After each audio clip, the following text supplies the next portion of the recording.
The first morning he brought out the seeds, nobody noticed. It was a Tuesday, early April, just after a light rain. The grass in the so-called community lawn was still wet enough to glisten, but not muddy. Mr. Clifton Booker, 81 years old and twice widowed, wore his Sunday boots and a wide-brimmed straw hat that hadn't seen a pew in years.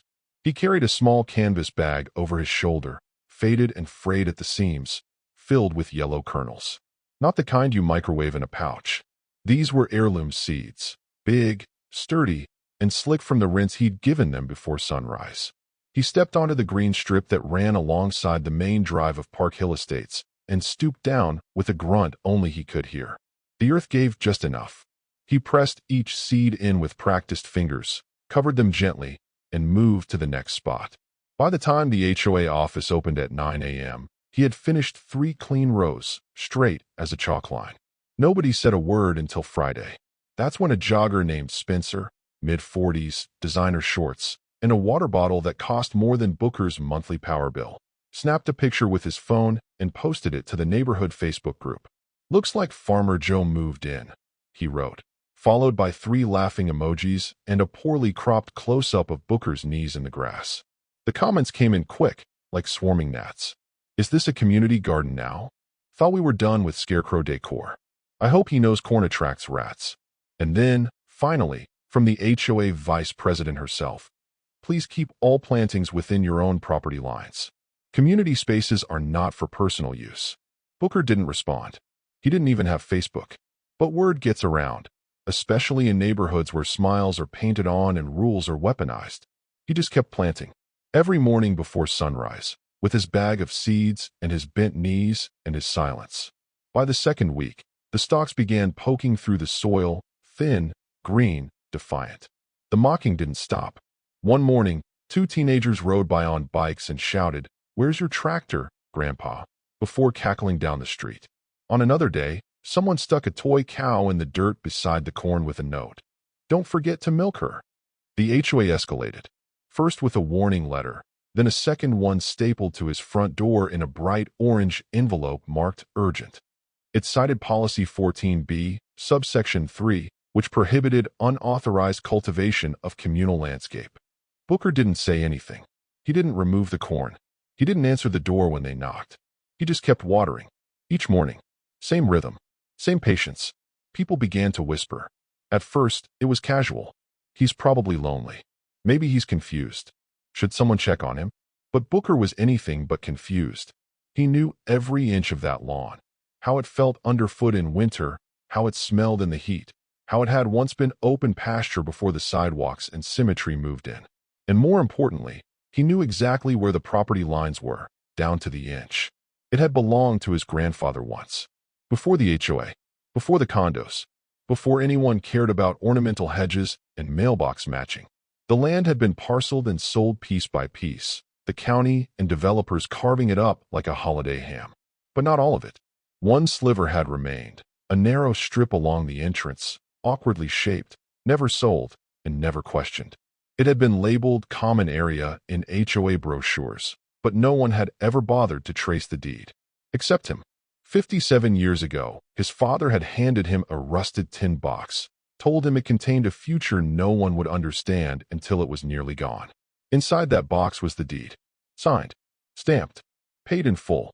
Clifton Booker had never filed to update it. Never used it for leverage. Never fenced it in. Because it didn't need a fence. It needed patience. And patience was something he had in abundance. By the 3rd week, the stalks had reached his knees. Green. Proud. Stronger than the words thrown at them. Stronger than the whispers. The HOA sent a 3rd notice, this time with language that hinted at legal action. Still, Booker didn't flinch. Didn't speak. He planted a 4th row, then a 5th. And with every stalk that stood, so did something else. Curiosity. Neighbors started slowing down. Not all were cruel. Some just didn't understand. A few began to wonder aloud why the old man did it. "Maybe he's planting for the food bank," one woman said. Another man mused. "He's been here longer than I've been alive. Maybe he knows something we don't." By now, even the HOA couldn't ignore the murmurs. They scheduled an emergency meeting. Booker wasn't invited, but he heard about it anyway. The neighborhood clubhouse buzzed with opinions. "He's violating bylaws. It sets a bad precedent. We'll lose property value if everyone starts growing vegetables in public spaces. And then, the one comment that reached him like a slap through a closed window. What does he even need corn for? What does he need it for? Booker stood in his kitchen that evening, fingers curled around a chipped mug of coffee, and looked out at the corn lit by the setting sun. It swayed like it was listening, like it had always known its time would come. And maybe that's what he needed it for. Not the food, not the harvest, but the reminder that something could grow in silence, that something could stand where it wasn't expected to. That dignity didn't need approval. He walked to the hallway closet and pulled out the tin box. The deed was still there. So were the tax receipts. 74 years of uninterrupted ownership. The HOA had sent warnings. Tomorrow, he would send something back. Not a letter, not a message, but a truth they had no policy for. And the next morning, before the sun had fully stretched over the rooftops, Booker stepped back onto the land he'd always owned and smiled. He walked the edge of the grass just after dawn, before the first coffee pots in the neighborhood sputtered to life. Clifton Booker had been up for hours, not because of age or insomnia, but because he'd always believed in meeting the day before it had time to make excuses. The morning was cool, touched by dew, and the young corn stalks shimmered in the pale light like green sentinels standing watch. He walked between them, fingers trailing gently along the edges, his gait slow but steady. The corn was coming in just fine. Better than expected, really. That's how it always worked when people left things alone to grow: corn, character, and men like him. Later that morning, while he was sipping from a tin thermos on his porch, the HOA finally showed up in person. It wasn't just the usual clipboard volunteer or the college intern they sometimes dispatched to tape warnings on mailboxes. This time, it was 2 board members. Vice President Marla Benton, with her signature navy pantsuit and expression of professional exasperation, and Robert Gleason, a younger man with close-cut hair and the constant look of someone trying to seem important. They walked like they owned something. Clifton sat back in his chair, didn't wave, didn't move, just waited. "Mr. Booker," Marla began as they approached, her voice tight with practiced civility.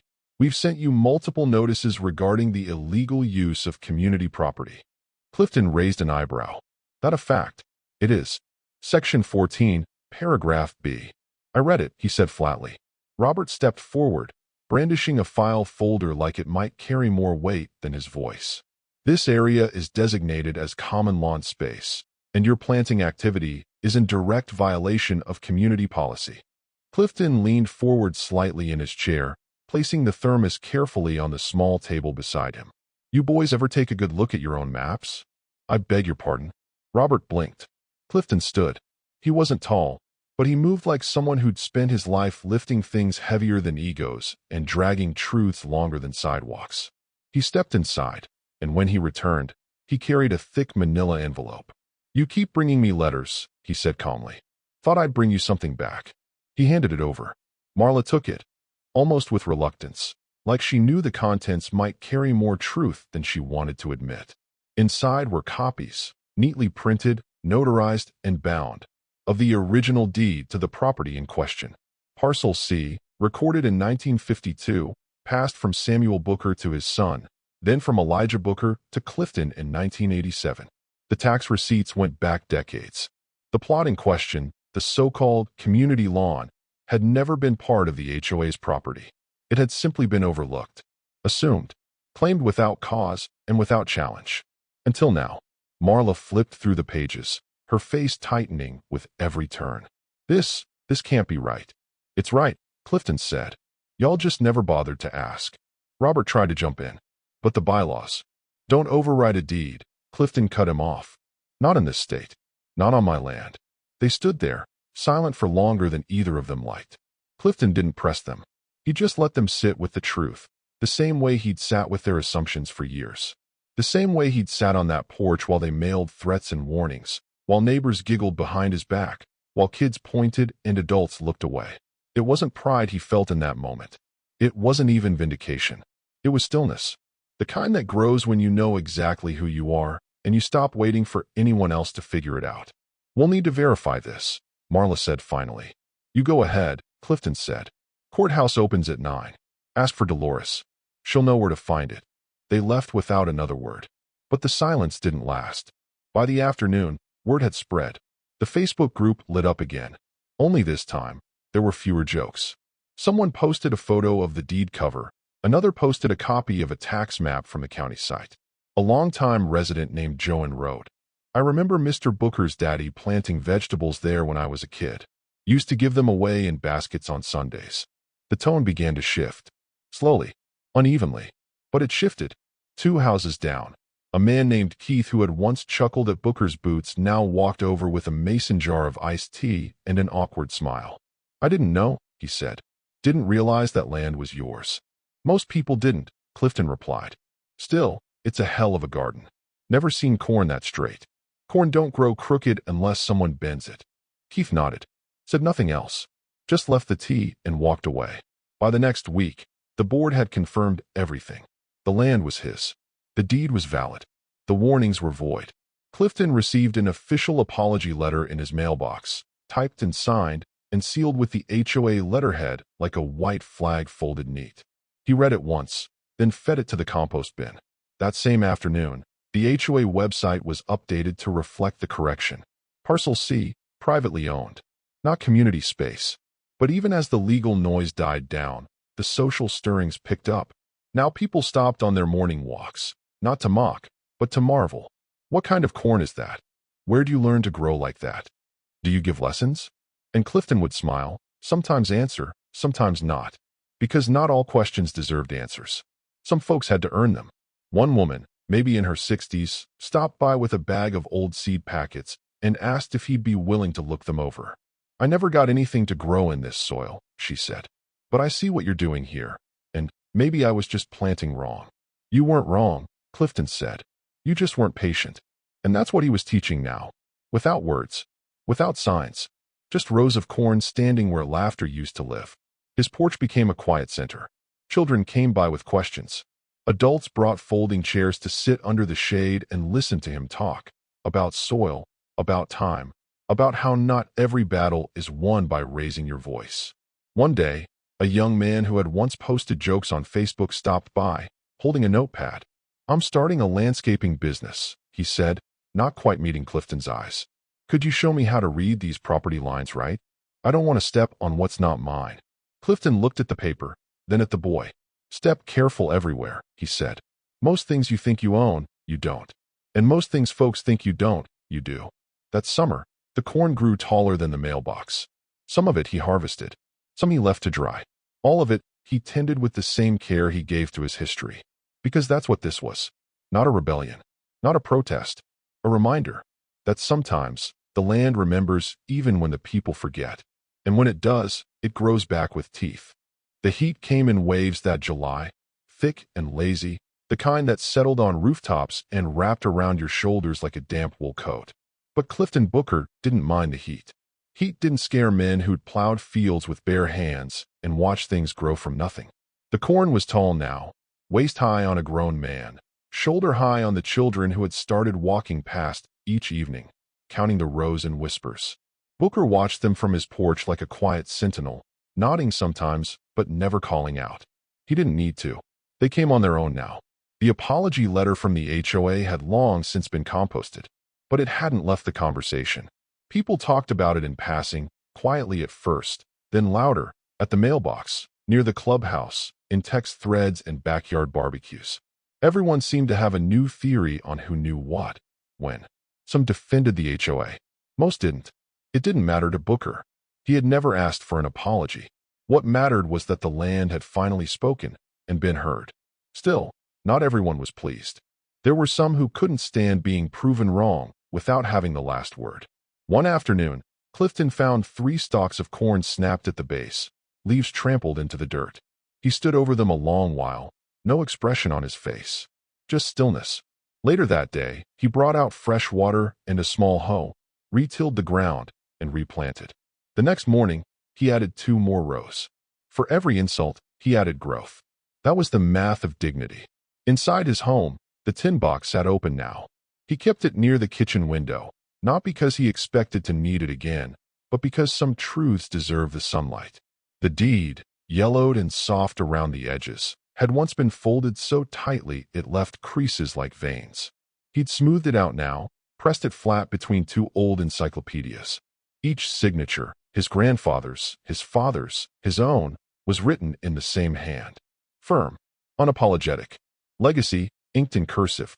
Booker had begun organizing his papers. Not just the deed, but everything else the land had touched. Tax records, photos, letters from county officials, even a faded newspaper clipping about his father donating pumpkins to a local school harvest fair. He was building a record, not out of pride, but out of necessity, because silence could only protect so much. And he was tired of being the only one who remembered. One evening, a young woman named Elise knocked on his door. She wore sneakers, a ponytail, and the look of someone who was nervous but trying to hide it behind purpose. "Mr. Booker?" she asked. He stepped out, wiping his hands on a towel. "Evening. I'm a graduate student," she said. "Urban planning, over at State. My professor told me about what happened here. I was wondering, could I talk to you? Maybe record an interview." He studied her a moment, then nodded. "You can talk. I'll listen. What you hear back, that's up to you." They sat on his porch. She asked questions about the land, the deed, the corn, the HOA. He answered the ones he felt like answering. She recorded everything, wide-eyed as he explained how parcels were often mislabeled, how developers relied on assumptions, how power had a way of filling whatever vacuum you left unguarded. "But how did you know to hold on to the deed?" she asked. He looked at her.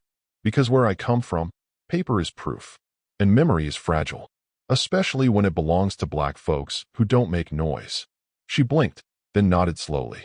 He didn't need her agreement, just her attention. After she left, she sent him a transcript. Then she published a blog post. Then it got shared, and shared again.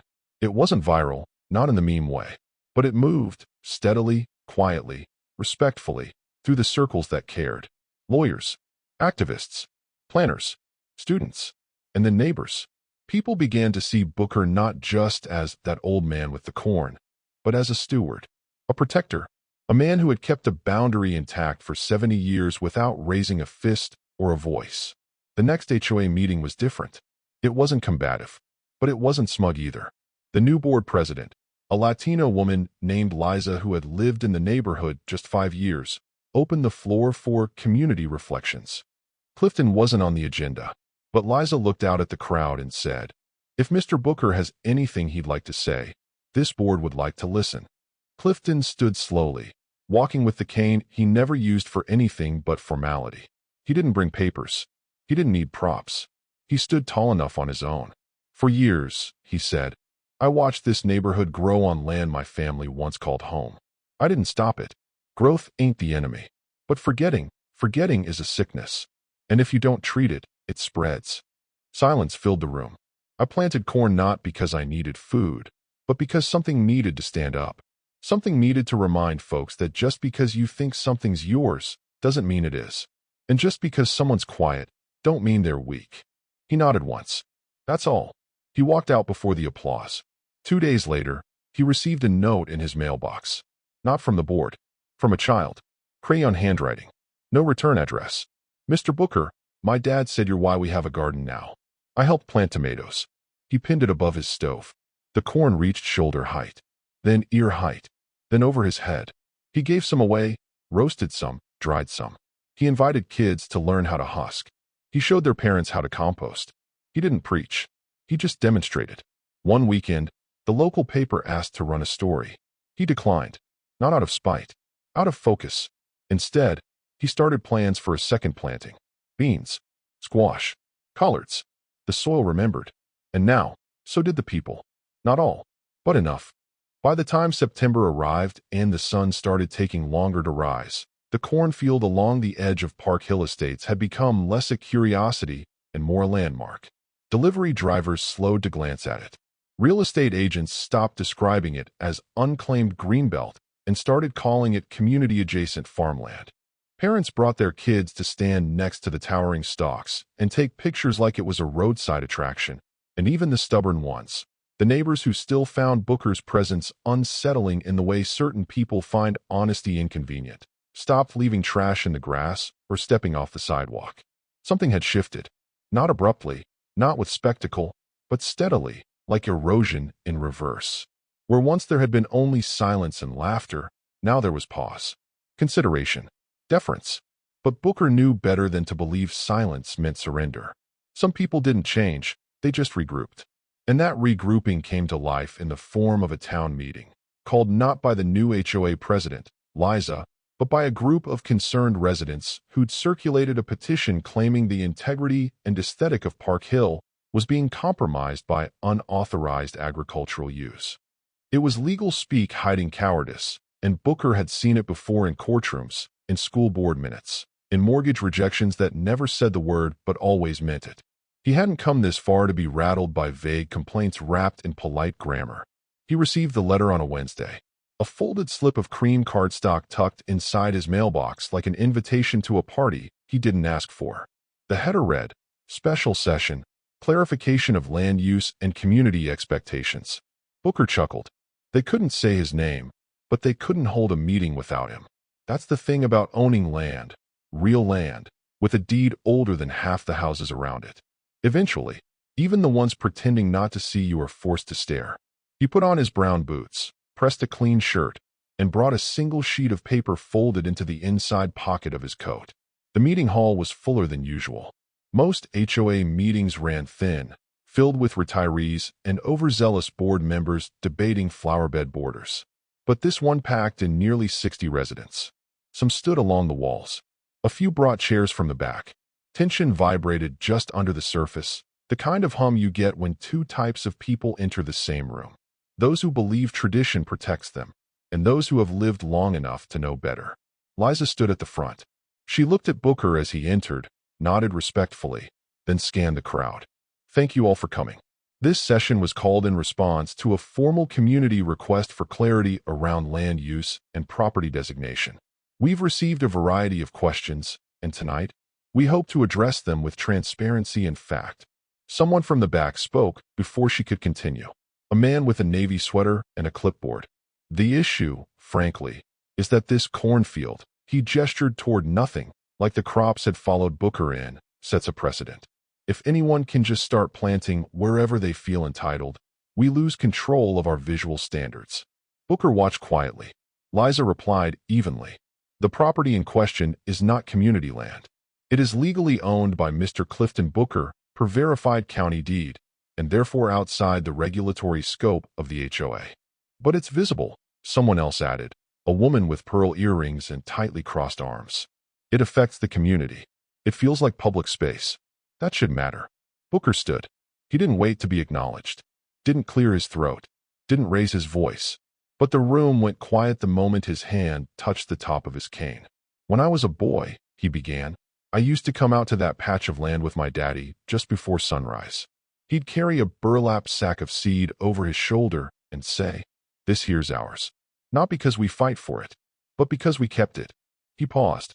"Some of y'all think you just discovered this place, moved in and figured the edges of the neighborhood were there to be decorated, paved, or painted like something from a brochure. But before there were hedges or fences or mailbox flags, there was soil, and my family worked it. No one moved. My grandfather paid for that land in 1923. Paid cash. Because back then, banks wouldn't lend to black farmers unless the crop was cotton, and they wanted us in debt. He didn't know nobody. He passed that land down, and it's been in our name ever since." Booker reached into his coat pocket and unfolded the paper. "This is a copy of the deed. I don't show it to prove ownership. I show it to remind you that we've always been here. Quiet don't mean invisible, and history don't disappear just because you weren't taught it."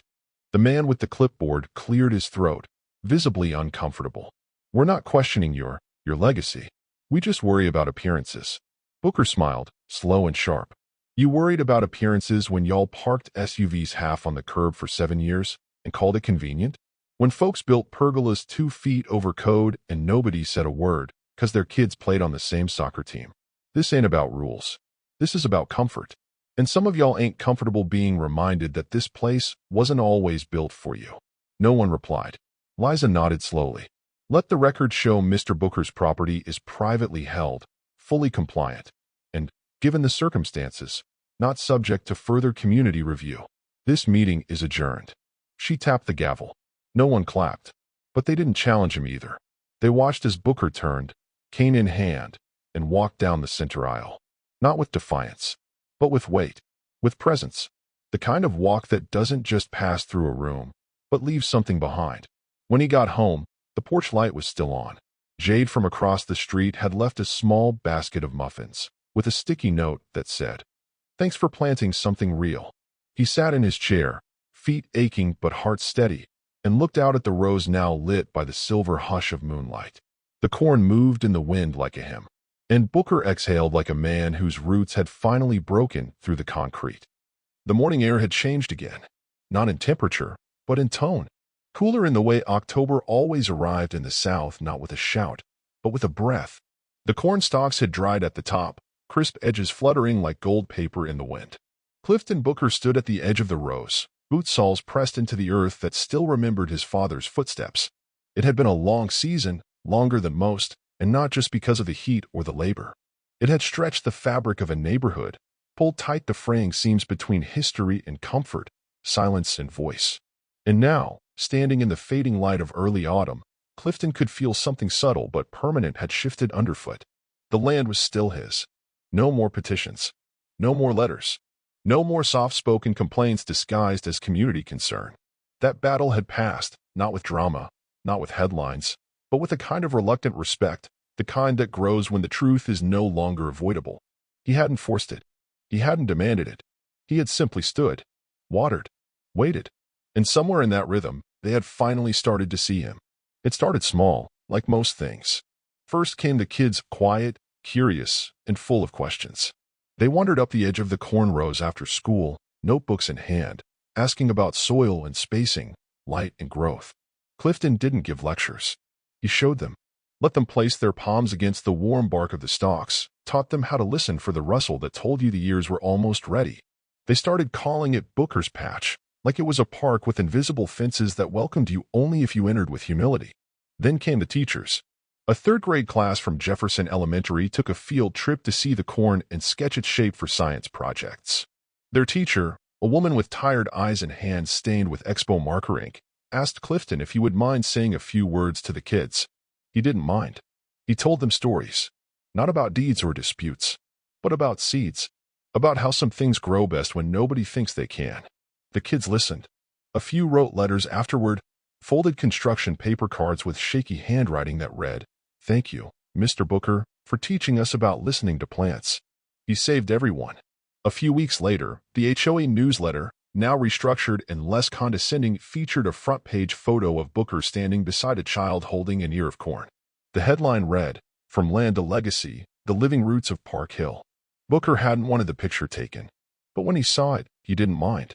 Not because of the attention, but because for the first time in decades, they weren't talking about him. They were talking to him. At Thanksgiving, neighbors who had once crossed the street to avoid eye contact now waved.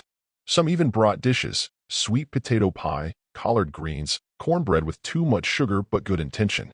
Clifton didn't open his door to everyone, but he nodded. He accepted. He understood that change never arrives perfect.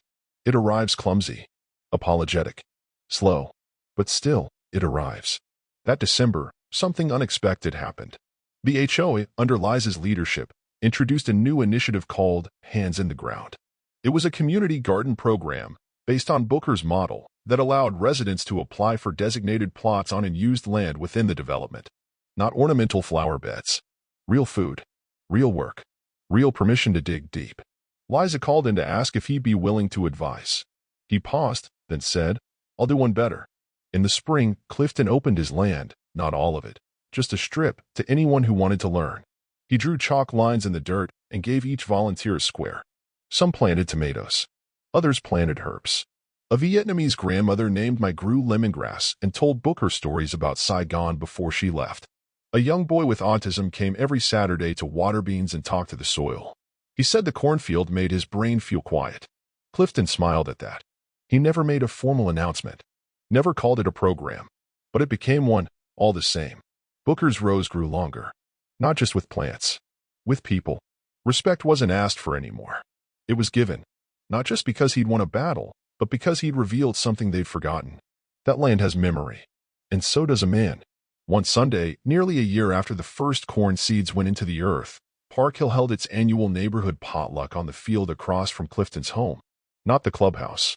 Not the HOA pavilion. Right there, next to the soil that had started it all. There were tables and chairs and children running through rows trimmed low. Someone brought a speaker. Someone else brought balloons.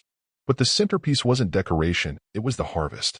Clifton and his quiet army of learners had gathered beans, tomatoes, squash, and yes, corn, and laid it all out on a long folding table beneath a handmade banner that read, "Planted by neighbors, tended by truth." As the sun dipped below the rooftops, casting the field in that late golden hush that makes everything look a little more like home, someone stood and asked if Mr. Booker would say a few words. He stood slowly, not because he was old, but because some moments deserve gravity.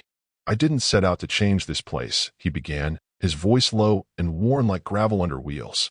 "I just wanted to remind it what came before. This soil holds more than seed. It holds names, work, struggle, and now it holds y'all." He looked out across the crowd. Legacy ain't just what you leave behind. It's what you live beside. Every day. No applause followed. Just stillness. The kind that settles when people finally hear what they've never listened to. Later that night, after the tables were packed and the last headlights rolled away, Clifton stood alone in the dark, hand on the cane he didn't really need, and looked out at the land that had once been mocked, threatened, and nearly erased. It was still here, and so was he. The neighborhood no longer questioned his place, because in the end, it was they who had arrived late, and it was he who had always been home.